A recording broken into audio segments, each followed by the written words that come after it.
सुनने वालों, आज मैं आपको ले जाऊंगी ऐसी जगह जहां वक्त रुक गया था। आगरा 1887। वो शहर जो महल के लिए जाना जाता है, वो शहर जो ताजमहल के लिए जाना जाता है, वो शहर जिसके अंदर एक ऐसी हवेली थी जिसमें रात को लोग अंदर जाते थे और सुबह कभी वापस नहीं आते थे। और उस हवेली का नाम था रोशनी महल। पर इस महल में कभी रोशनी नहीं थी, सिर्फ अंधेरा था, सिर्फ चीखें थी और सिर्फ एक औरत की कहानी थी जो आज भी उन दीवारों में बंद है। ये कहानी है ज़ैनब बेगम की, एक औरत जिसके साथ इतना जुल्म हुआ कि उसकी रूह अब भी इंसाफ मांगती है। तो दोस्तों, दरवाजा बंद करो, लाइट डिम करो और मेरे साथ चलो 1887 के आगरा में। आगरा का माहौल 1880s। 1880 का दौर था, अंग्रेजों की हुकूमत पूरी तरह से हिंदुस्तान पर छा गई थी। आगरा एक बड़ा शहर था, वहां नवाब थे, अमीर लोग थे और उनके साथ थी पुरानी हवेलियां।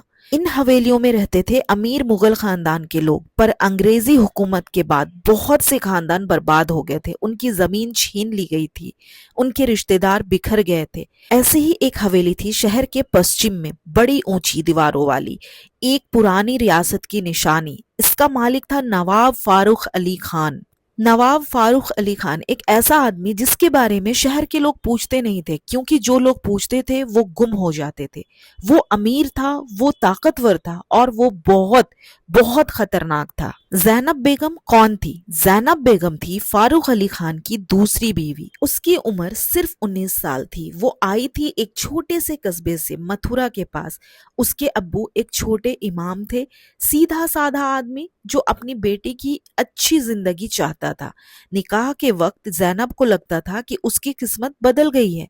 बड़ी हवेली, नवाब से शादी, पर वो नहीं जानती थी कि इस हवेली की दीवारों के पीछे क्या है। उस हवेली के अंदर एक अलग ही दुनिया थी। नवाब की पहली बीवी रुखसाना बेगम, जो एक अंधेरे कमरे में बंद रहती थी, खादिमें जो आंखें नीचे रखती थी, रातों को खामोशी से बाहर जाती थी, और एक दरवाजा, बेसमेंट का दरवाजा, जो हमेशा बंद रहता था। ज़ैनब ने पहले दिन उस दरवाजे को देखा था। उसने खादिम से पूछा, वो दरवाजा क्यों बंद रहता है?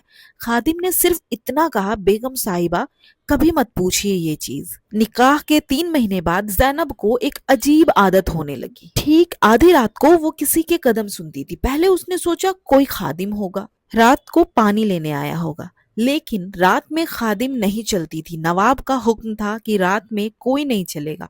फिर उसने सोचा जानवर होगा, बिल्ली या कुत्ता। पर ये कदम इंसानी थे, धीरे, वजनदार, और वो सीधे बेसमेंट की तरफ जाते थे। एक रात जैनब अपने कमरे से बाहर आई। चांद की रोशनी थी, हवेली के आंगन में अंधेरा था। उसने अपना दिया उठा लिया, छोटी सी लौ जलाई और वो चलती गई उस आवाज की तरफ, सीधी सीधी, कदम कदम, दिल बिल्कुल थरथराता हुआ। और अब उसने बेसमेंट का दरवाजा खुला हुआ देखा। ज़ैनब बिल्कुल रुक गई। उसके हाथ में दिया कांप रहा था। नीचे से एक सर्दी ऊपर आ रही थी, वो सर्दी जो सिर्फ कब्रिस्तानों में होती है।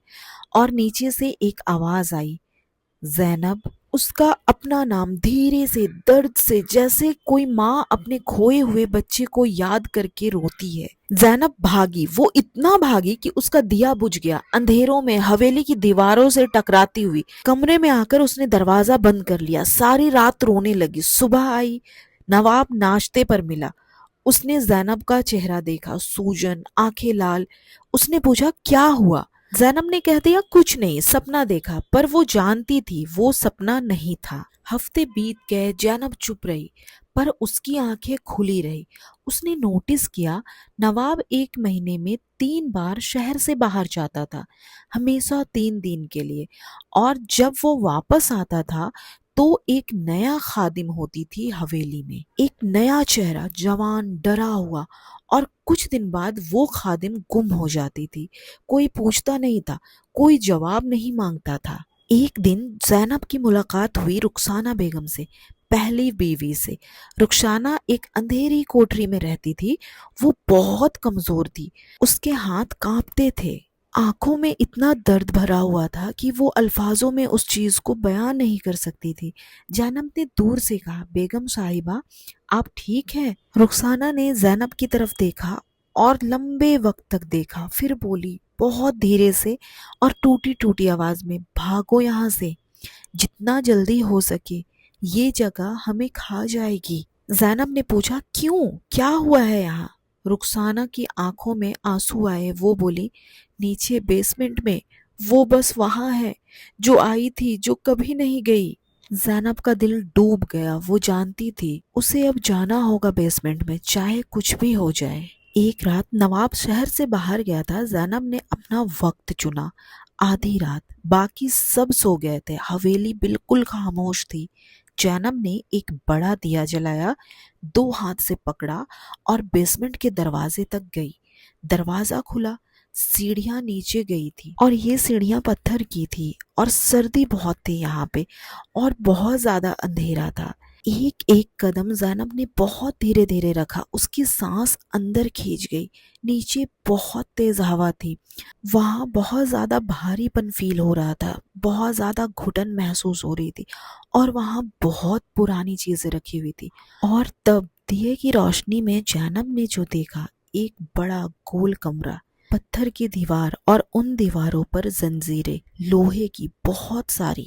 زمین پر نشان تھے، کچھ خراش کے، کچھ خون کے، پرانے دھبے جو کالے پڑ گئے تھے۔ اور ایک کونے میں ایک صندوق تھا، بڑی سی بند صندوق تھی۔ زینب گھبرائی، پر اس کے قدم وہاں تک گئے، ہاتھ اٹھایا، صندوق بھی کھولا۔ اس نے دیکھا اندر کپڑے تھے، عورتوں کے بہت سے الگ الگ رنگوں کے، کچھ ٹوٹی ہوئی چوڑیاں تھی، کچھ بال، اور ایک کاغذ کی چٹھی تھی جس پر ایک ایک عورتوں کے نام لکھے ہوئے تھے۔ زینب نے گنے، 14 نام تھے الگ الگ عورتوں کے، اور سب سے نیچے ایک اور نام تھا، آدھا لکھا ہوا، جیسے لکھا جاتا ہوا کوئی رک گیا ہو، زینب بی۔ اس نے وہ کاغذ پھاڑ دیا، مٹھی میں دبایا اور بھاگی۔ سیڑھیاں چڑھتے ہوئے ایک چیز اور ہوا، دیے کی روشنی میں اس نے ایک سایہ دیکھا، ایک عورت کا سایہ، نیچے کے کونے میں کھڑی تھی، وہ زینب کی طرف ہی دیکھ رہی تھی۔ وہ روح تھی، اور زینب جانتی تھی کہ وہ کسی مری ہوئی عورت کی روح ہے، پر اس روح کی آنکھوں میں نفرت نہیں تھی، تکلیف بہت تھی، اور ایک التجا تھی، مجھے انصاف دلاؤ۔ زینب نے بھاگنا چھوڑا، اس نے لڑنے کا فیصلہ کیا۔ اگلے دن نواب شہر سے واپس آیا شام کو، اور زینب کمرے میں تھی، پر اس بار زینب نے کچھ اور بھی کیا تھا۔ دن میں وہ گئی تھی برٹش کلکٹر کے دفتر، ایک برٹش آفیسر تھا، والٹر ہنسلی، جو جانا جاتا تھا اپنے سیدھے کام کے لیے۔ زینب نے اسے وہ کاغذ دیا، وہ سب کچھ بتایا۔ ہنسلی نے پہلے بات کرنے سے منع کیا، ایک نواب کے بارے میں بات کرنا آسان نہیں تھا، پر زینب نے ایک اور چیز دی، ایک گواہ، ایک اور خادم جو بھاگ کے آئی تھی اور زندہ تھی، جو سب کچھ جانتی تھی۔ 3 دن کے بعد برٹش پولیس آفیسر ہنسلی کی ٹیم روشنی محل پہنچی۔ نواب نے منع کیا، بولتا رہا کوئی بات نہیں ہے، یہ میری خاندان کی جگہ ہے، پر دروازہ ٹوٹ گیا۔ بیسمنٹ میں جو ملا وہ الفاظوں میں بیان کرنا بہت مشکل ہے۔ 3 عورتوں کی لاشیں، 2 زنجیروں میں، ایک کونے میں، اور وہ صندوق، اور وہ 14 نام۔ نواب فاروق علی خان کو آگرہ جیل میں بند کیا گیا۔ کیس چلا 1887 سے 1889 تک برٹش کورٹ میں۔ 1889 میں اسے پھانسی دی گئی۔ پر روشنی محل، وہ حویلی کسی نے نہیں خریدی، کسی نے نہیں توڑا، وہ ایسی ہی کھڑی رہی سالوں سال۔